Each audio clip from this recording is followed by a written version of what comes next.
Allez, on retrouve le spécialiste web de cette tribu, mon petit Fabien Emo. En cette journée spéciale, challenge, jeunes d'avenir, j'ai trouvé un secteur plein d'avenir, les restaurants clandestins. Voilà, Les jeunes, à vos CV, vous pouvez tout envoyer au palais Vivienne de Pierre-Jean Chalençon. Vous vous souvenez de ce collectionneur? On l'a découvert dans l'émission Affaires conclues. Il a la coiffure de Michel Polnareff. Eh bien, mon Pierre-Jean va sûrement recruter. Depuis qu'M6 a diffusé un reportage sur les restos clandestins, on ne parle que de lui sur les réseaux sociaux. Ça a l'air sympa d'ailleurs, son resto. Si vous avez loupé le reportage, écoutez comment ça se passe. Moi, ma seule réticence, ce sont les prix des menus. Il ne se mouche pas du coude, mon Pierrot. Le soir, c'est les menus à partir de 160 €. Et qui vont jusqu'à 490 €. Le service est haut de gamme. Pourtant, le personnel ne respecte pas les gestes barrières. On n'a pas de masque. Une fois que vous passez la porte, il n'y a plus de Covid. Une fois que vous passez la porte, il n'y a plus de Covid. Alors je plains les clients. Les mecs se font entuber par les prix des menus et en plus ils risquent de se finir intubés. C'est la formule Covidée, voilà. Je vous invite quand même à regarder les photos des plats sur les réseaux. C'est aussi appétissant qu'un plateau au repas à l'hôpital.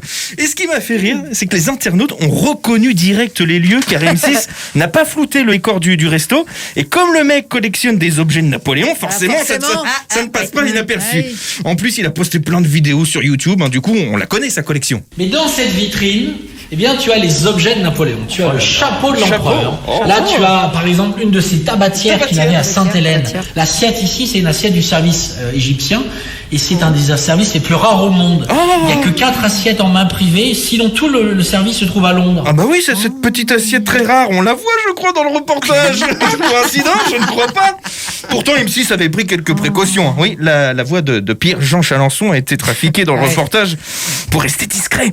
Et ça, c'est le truc qui a fait mourir de rire les internautes. On a l'impression de regarder un reportage sur les délinquants de la route ou d'entendre la voix de Willy Rovelli, au choix. J'ai dîné cette semaine dans 2 ou 3 restaurants qui sont justement d'ailleurs des restaurants soi-disant clandestins. C'est moi. On est encore en démocratie. C'est vraiment bien fait. Franchement, c'est vraiment bien fait. Depuis le reportage tourne en boucle sur les réseaux et les internautes sont très remontés contre Pierre.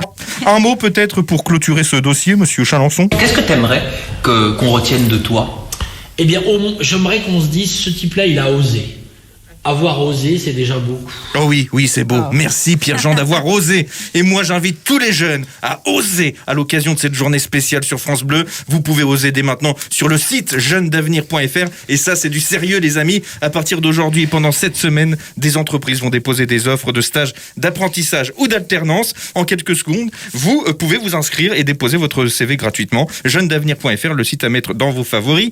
Je vous le dis, avec tous ces recruteurs, vous n'êtes pas à l'abri de trouver votre bonheur. Retrouvez tout France Bleu sur francebleu.fr.